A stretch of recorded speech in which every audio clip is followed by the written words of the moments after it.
I refuse to stop upgrading my Hawk. Supermoto mod.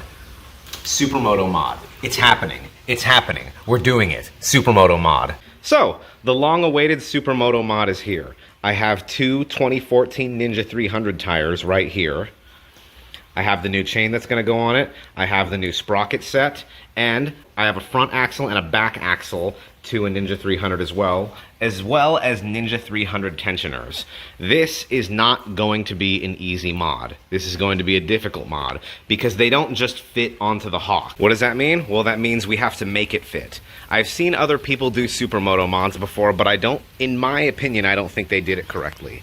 They would use the same axle from the Hawk 250 and then just put a larger tire on it. Well, that's how you get spun bearings. So literally what we have to do is we have to appropriate these tires into the bike. We have to make sure the caliper fits onto the disc brake. The back tire is not going to be that much of an issue. A lot of research has already been done on that, but the front tire is going to be difficult, as well as I have to drill slightly through the front forks to make this new axle fit. Not a whole lot, just a little bit. Just a little bit of space is needed. These chain tensioners are not going to fit. We have to make them fit by shaving them down slightly on the ends so that they can fit into the back swing arm of the Hawk 250. So the only possible way that I can make this tutorial is I have to go literally step by step through everything that I do to get the back tire on and get the front tire on.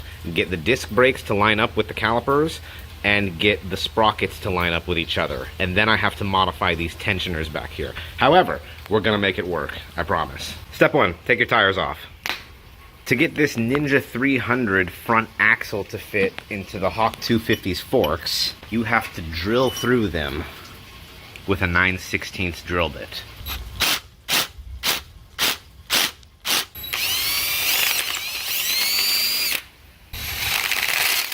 The 9/16 drill bit alone won't be enough. You do have to polish the inside of the hole to where you can get this Ninja 300 axle to go through. Spent a fair bit of time polishing out the centers of these holes that I just drilled in the forks, and I should be able to slip this Ninja 300 axle. Still pretty tight, however, the axle is through. I gotta tell you, don't let the jump cuts in the video fool you. That was a difficult step. Okay, so the front axle is in. What does that mean? Well, that means we can stick a wheel through it. We can worry about lining up the disc brake with the caliper later. Welcome to your next issue. This is your Ninja 300 chain tensioner. It's not gonna be able to fit in. You have to remove just a little bit of this material for it to be able to slide into the swing arm.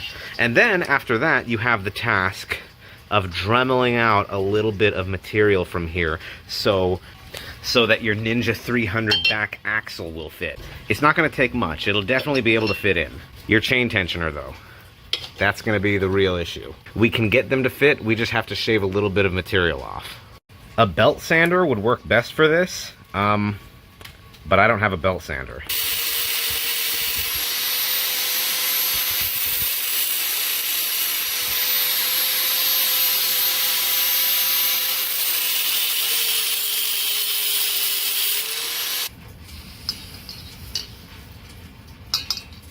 Okay.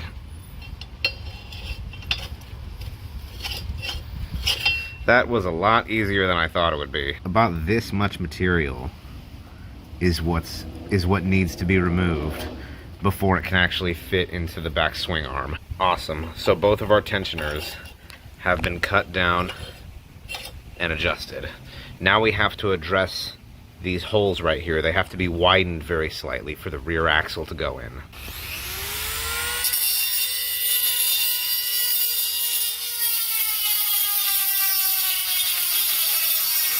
This was a lot easier said than done, though. I ended up burning through my entire Dremel set, and I had to go to Walmart really late at night to go pick up another one. And while I was widening the back swing arm, I found a frog and my wife started freaking out.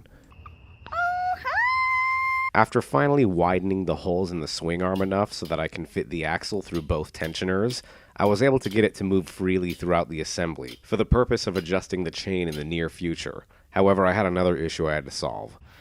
Because I didn't want to drill a new hole into this old Hawk 250 brake, I have a Ninja 300 brake that already has the hole set for me for the axle, and I'm going to see if that fits onto the brake after I put the back tire on. Remember, we have our front axle and we have our back axle. All that means is that we can put a front tire on there and we can put a back tire on here. That doesn't mean anything if we can't get this to pull a chain, if we can't get this to brake, and we can't get that to brake. So these are our next new issues that we have to tackle. There's no way that I'm mounting this back tire without putting a new sprocket on.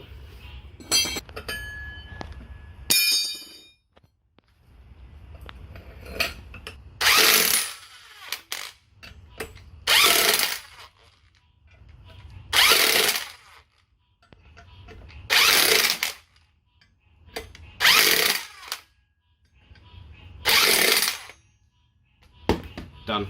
Alright, so back tire's going on. I got my spacer right here, and I got my other spacer that's going to go between the tire and the back brake, and I'm going to slide this on right now.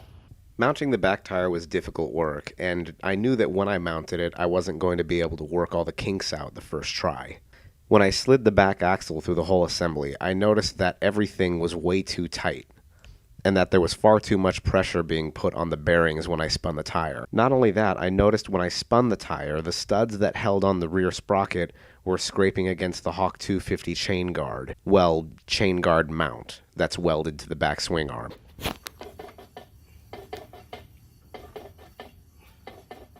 So this definitely needed to be addressed if I wanted my back tire to spin correctly. Not only that, I needed the left side spacer to be shaved down about 1/16 of an inch.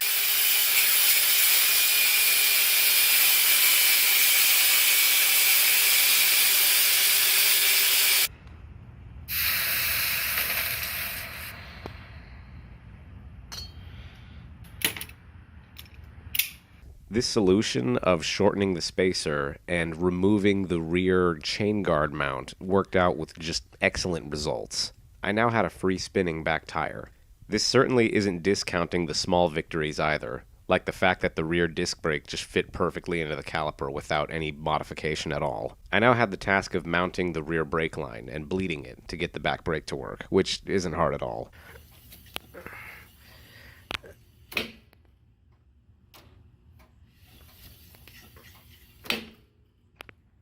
You have no idea how happy I was at this moment. The rubber piece that guided a 428 chain needed to be removed to make room for the much larger 520 chain. Because I was using Ninja 300 parts and I was using sprockets for a 520 chain, this had much more chance of rubbing against the crankcase when I tried inserting my 16-tooth sprocket.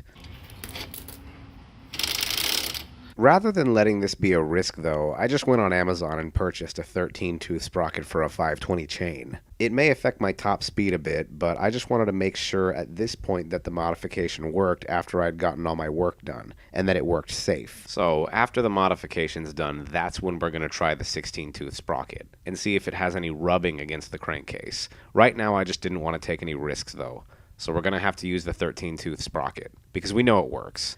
And when I installed the front sprocket, I substituted the stock bolts with my own bolts because they had holes drilled in them for safety wire. And I also put a little bit of medium strength Loctite on them as well. So, the back tire is officially mounted and is functioning properly, without the chain installed. And I have that 20-pound weight on the front right there to offset the weight of the much heavier back tire. I'm going to have to put something underneath that so I can start working on the front tire, which I know will not be an easy installation at all. So I placed my old Hawk 250 tire under my new tire to help with installation of the front tire. The front tire has to be flipped in its opposite orientation so that the front disc brake is facing to the left side to align with the caliper mounting holes on the left fork. I also have to shave this spacer down to about half of its size, and these two notches that used to hold the old Ninja 300 speedometer have to be shaved off as well, because the front tire is so much bigger than the old tire. Now I have two spacers that'll both fit onto the Ninja 300 axle and can hug between the forks, and I can put either one on the right side or the left side depending on what I need in the future. Because I still don't know how close the front tire needs to be to the left side so that it can fit snugly inside of the front caliper. So I knew that mounting the Ninja 300 brake to the front Hawk 250 left fork was going to be difficult, because these threaded holes right here for the front caliper are recessed in about half an inch from where the mounts on the fork are. That can be fixed with spacers, but I still have to create a mount that looks something like an L for all of these bolts to go into. So my galaxy-sized brain had the idea of using the Ninja 300 back brake lever as a type of mount that had the shape that I was looking for, so I can bolt it to the front fork.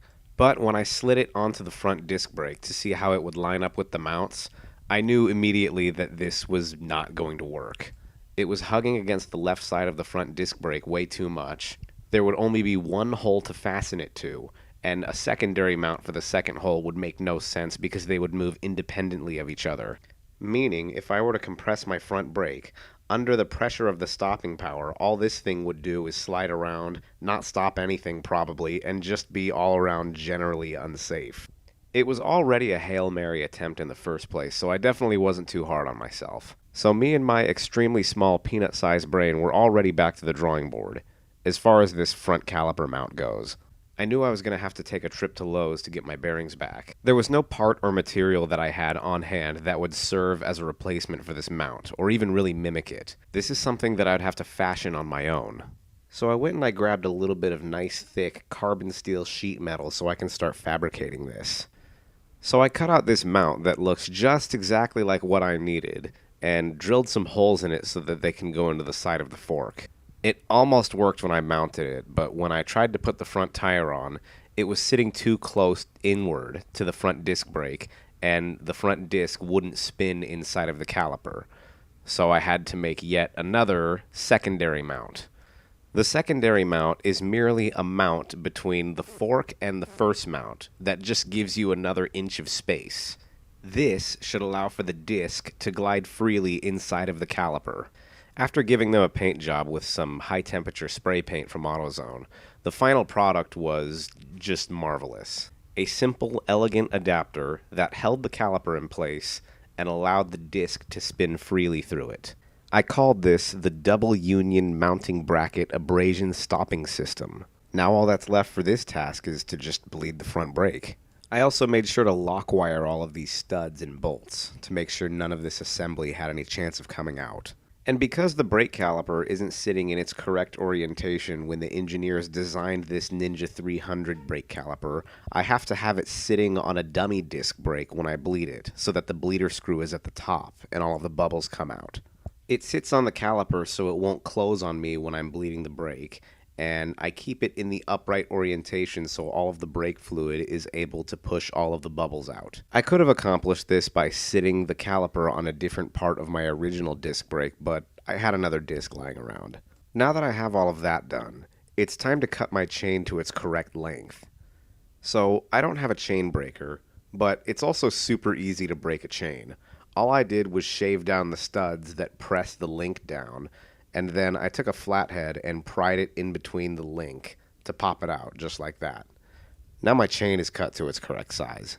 Everything was going great while I was wrapping up the smaller stuff on the bike, like making sure the chain had the correct tension, bleeding the front brake, also replacing the front brake line with the one that I have on the DLX sitting in the back, just because I feel like that brake line has reached the end of its life and it's probably time for a newer, thicker one. The night was rolling in and we were almost at the point where we can test ride the bike, until I was attacked by a swarm of angry termites that very clearly did not want me to finish this mod.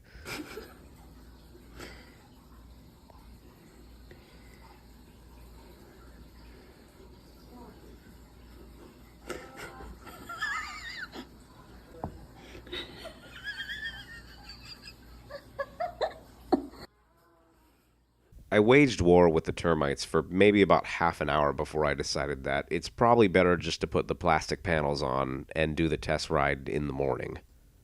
And then, it was morning.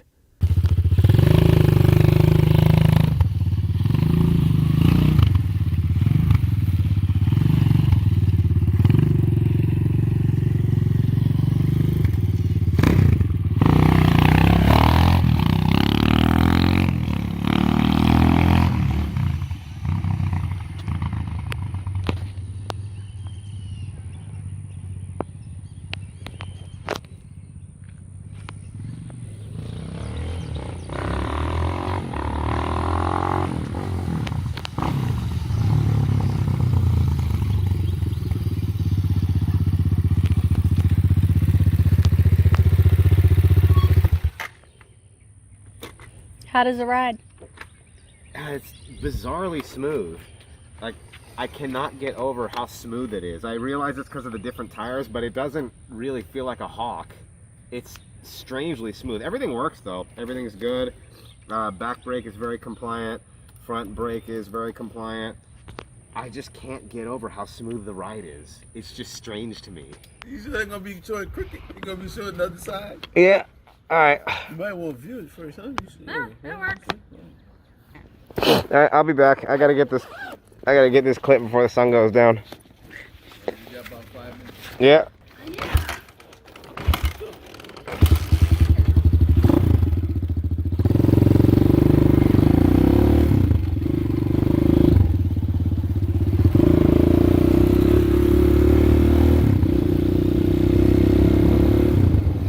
Everything's very compliant.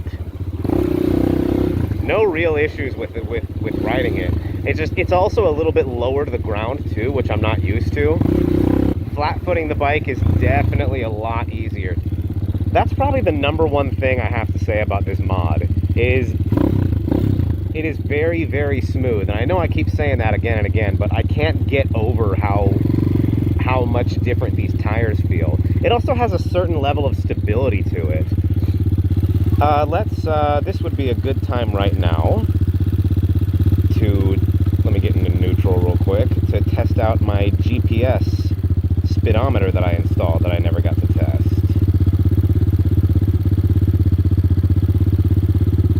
There we go, the backlight should turn on there in a sec. See, it's gathering signal. So there's a little bit of delay with the GPS speedometer, but thus far it's working just fine. Let's get it out on the open road, see how it treats us.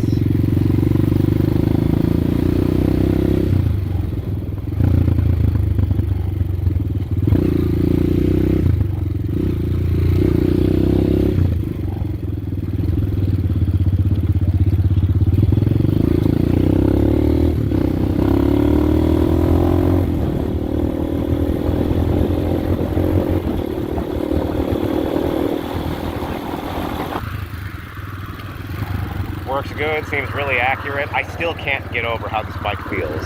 It doesn't feel like a Hawk 250 anymore. The tires changed so much of the feeling on it. Also because the tires are a little bit bigger, not in circumference, but they're wider. My turns are also a little wider. I have to turn very slightly wider.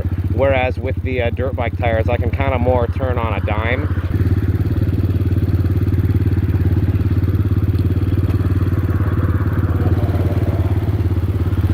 Yeah, front brakes work great too, but I mean, that makes perfect sense with this giant disc on here.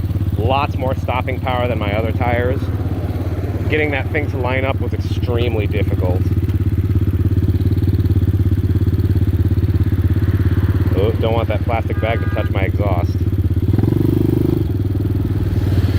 Yeah, I had a plastic bag melt onto my exhaust once.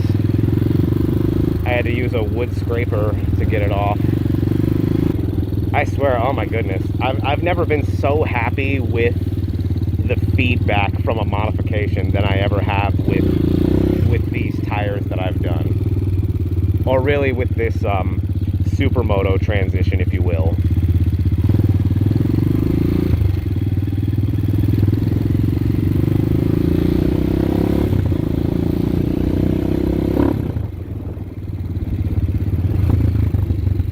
Makes the bike so much funner to ride.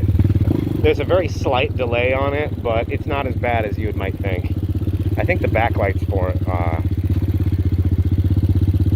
I'm not sure if the backlight is on for it either. Let me see. Oh, I don't think it is. So you gotta turn this little doohickey on.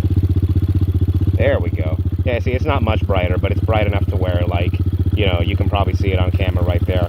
Also, I got this little system right here where it charges it constantly, so I don't ever really have to turn it off, to be honest. Can I pass by? Can I pass by? Thank you. Woohoo! Well, the sun's starting to go down, and I finally finished recording the rest of the clips that I had to get for this bike. It was really, really difficult. There was a lot of fabrication involved. So if you have any questions on how to build it or materials wise, please get a hold of me. I'd be happy to guide you through it. I think this is the coolest hawk ever. Obviously, I'm biased because it's mine. It was a lot of fun to make. I'm sure there's going to be a couple of things that I have to fix here and there. Obviously, the front brake being the most difficult part of this mod because it just did not want to cooperate as far as mounting it. And I bled it several times, but I still wasn't getting enough power out of the caliper. It was very spongy, very kind of spongy power. So I added a new thicker brake line. I don't know what to say. It all works great. Anyways, leave me any questions in the comments. Take care. Bye-bye.